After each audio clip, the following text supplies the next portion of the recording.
ang 15 3-pointers sa isang tune-up game at Pinoy rookie ng Sacramento nakipagsabayan sa NBA All-Stars at Big 3 ng Kings. Pero bago natin pag-usapan, palike naman ang ating video bilang suporta.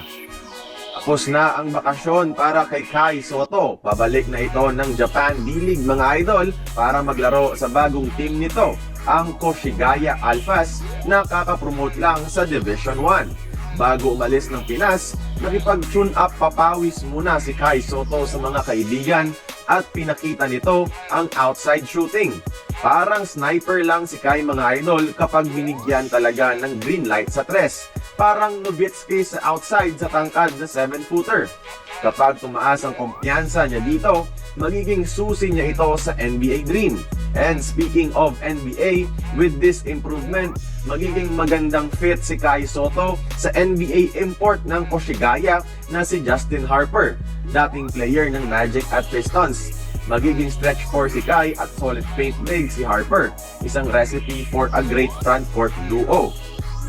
Meanwhile, usapang NBA talaga, mukhang secured na ni Phil Amgard Boogie Ellis ang Sacramento Kings roster dahil namataan siyang nakipag-exclusive workout at training kasama ang dalawa sa Big 3 ng Sacramento na si DeRozan at Sabonis, both of which mga NBA All-Stars, kaya madaming matutunan ang young NBA career ni Boogie dito.